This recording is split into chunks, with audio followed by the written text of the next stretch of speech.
Bismillah ar-Rahman ar-Rahim. 8:45 news and views on Salam Media. And next we are going to be talking with Thapelo Mohapi, Secretary General of the Shack Dwellers Movement, and they are known as Abahlali, baseMjondolo. A very good morning to you. Welcome to the program.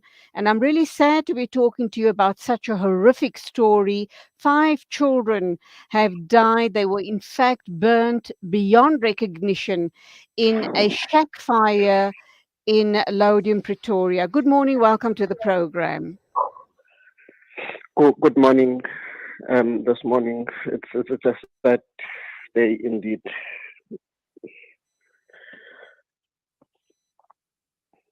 Okay, we do understand that firefighters arrived at the Itereleng informal settlement after 4 a.m. and found multiple shacks alight. We're not quite sure at this point. Perhaps you can give us more information. But apparently, the 5 children that were burnt beyond recognition, their mothers, who are 2 sisters, left the children unattended in the shack overnight, and they went out drinking at a nearby tavern. What more do you know about that situation? Well, at the moment, as in any case with the shack fires, is that if it happens in the middle of the night or the morning, early in the morning, it's difficult to say what has happened. But it Mm, seems like there was a squabble between an ex-lover and so forth who thought that these were there or on and stuff like that. I mean, it's similar to what has happened in Kennedy Road where people were fighting at a tavern and the other one was stabbed and went to ban shacks, trying to ban the person that was involved. And I think it speaks to the situation of the social ills that we have in this country. But as a result of the poverty that is taking place in this country, and therefore there's a lot that is going on, particularly in the shack settlements that are congested, that if there's a squabble between 2 people, and they react in the manner that has happened in recent times, it's innocent people that are affected. But this is a very devastating, very close to me. I remember I had also had a cousin who had gone to see her boyfriend and locked the house, and the 2 children were burnt at that time. I also have had the same experience personally where my shack was burnt down on the 11th during the riots in Durban on the 11th of July.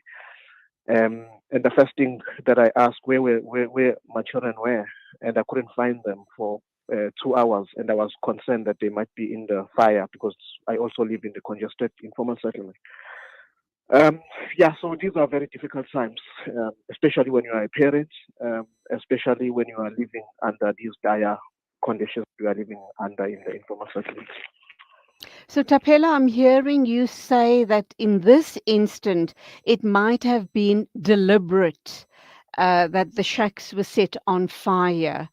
But we also understand, due to the congestion in these informal settlements, that whether it's an accident or a deliberate act, lots of lives are at risk, and nobody should be subject to something as horrific as this. Yes, I agree 100%. No human being should be, affected in the manner that these children were. And it's unfortunate that these, I mean, we can speak about children's rights, we can speak about everything, but the very fact that this happened is because these children were born from a poor family, um, and their dignity did not count as much as their parents did not count. And the situation and that we are living under in the informal settlement speaks to what has happened today. Um, I mean, we understand that the parents were neglected very. It is unfortunate for any parents to do that has happened. Um, but if they were living in a formal home, not in the informal settlements, we could be speaking a different story. And it seems like the parents normally did this and went to a tavern because, I mean, one of the reasons why they locked the children was to keep them safe, not knowing that the structures that they live in are not as safe. And as a result, the children could not even run away. I'm just picturing the last minutes when you facing death as a child in the manner, Oh, but it's because it doesn't count. It's because you absolutely were born from a horrific. poor family. Absolutely horrific. You have been trying to raise the flag regarding the shack dwellers situations. And as you rightly say, this is not the first, it's definitely not going to be the last such incident. And this is the price, it seems, that the poorest of the poor pay living in informal settlements. Are you beginning to make, do you believe, beginning to get the authorities to understand the dire situation that shack dwellers live under? Do you believe that perhaps um, a situation like this and the many in the past that we've seen is going to make the authorities realize that informal settlements are not the answer for the poorest of the poor, and they now need to start addressing these issues? And what do you believe needs to happen now?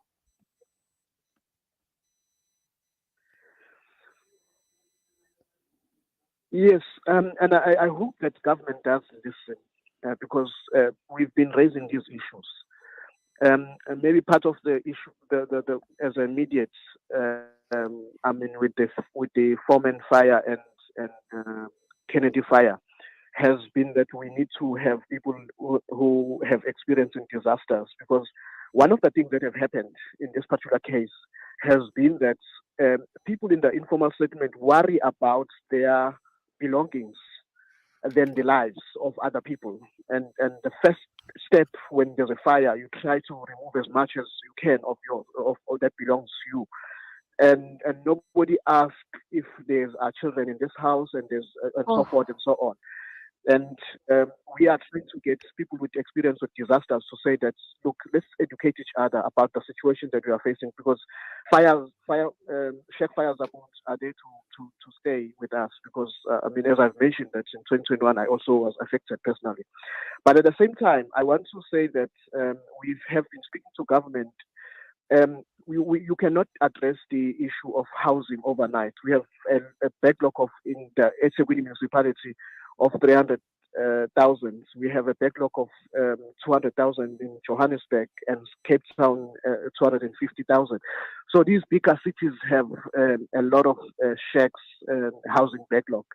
And the only thing is to actually deal with the situation that we are facing right now, and that is reblocking. And reblocking means we try and find land elsewhere and we remove people so that there is separation between the shacks. So if an incident happens in a particular house, it does not affect another person because if shack fires happen in the middle of the night when people are asleep, and we are saying that upgrading of informal settlements, and the first step is to actually upgrade, reblock the informal settlement, and you separate them from each other, so that if an incident happens at my shack, it affects me alone. It does not affect the entire community.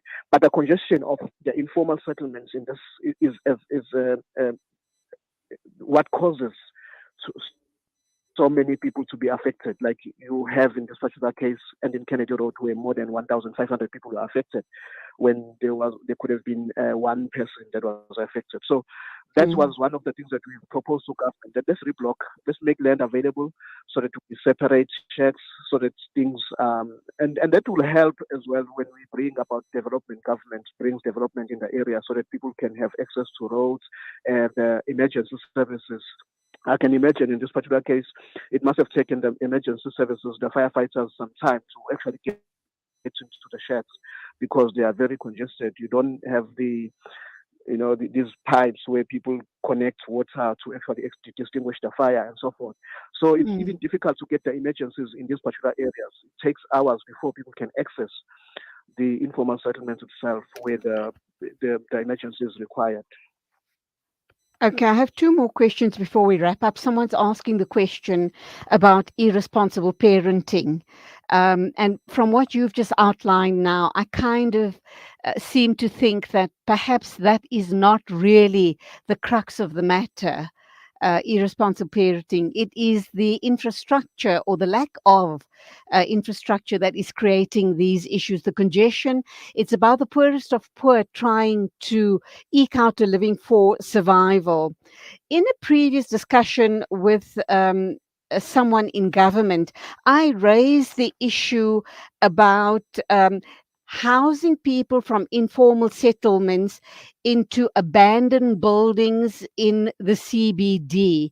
And the response I got was, so yes, we go to one informal settlement and we rehouse 500 families or 1,000 or 5,000 families. The moment we move those families into abandoned buildings and give them a safer and a more secure structure to live in, other people come and take over the abandoned shacks or the land that was vacated by these people that are now rehoused in abandoned buildings.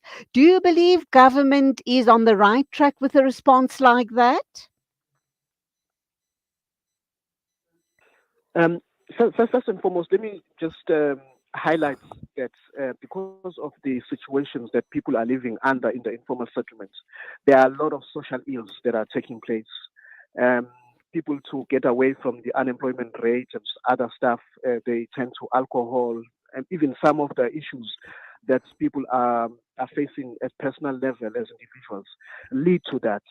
People find comfort into these social ills such as alcohol and drugs and so forth, and those things lead to these because of frustrations and so forth, because of the economic conditions that we are facing in the country. Mm, And I think partly to that is exactly that is that people find comfort in these wrong things. And I think if the parents were there, we would be speaking another language compared mm, to this what has happened today. So the social ills are there, but it's because of the systemic conditions that people are living under and finding comfort in other things. And I think there needs to be um, a way of dealing with that. And partly to that, we are working with the social workers from the refugee social services in Durban to try and find counseling because we don't have to cancel things when they have escalated, but we need to educate our people on the ground, and people must find comfort in other people. When you don't have anyone to turn to, you tend to do things that are wrong, and those things may lead to worse conditions. One of the things that we have said to government is that when you house people in the informal settlement, in the proper housing, and you remove them in informal settlements, you actually try by all means to remove the shack and make use of the land that you have removed them from. But one of the parts that we have discussed with government was that our proposal was you build formal houses where people are living, so in that you don't have shacks. But if it needs be that you need to actually relocate them, try some way of protecting the land that is there. mm, But we know for a fact that will not happen because some of the ward councillors, some of the officials in the municipalities are actually involved in shack farming. This is where people are renting out shacks.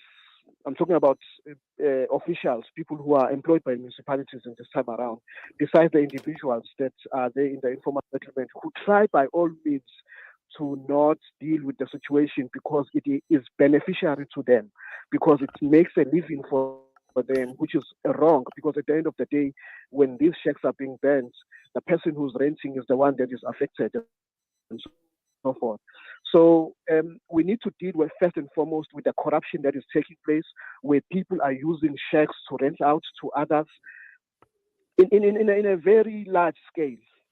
That's what we discovered in Kennedy Road. That's one of the reasons why we cannot deal with the housing backlog, particularly in that particular area, is that who are actually renting shacks, who are making as much as 40,000 rand a month from that Sure. shack. Imagine what councillor earning 40,000 rand and making 40,000 rand from shack farming. So those are some of the things that we need to get them right. So we need to confront them.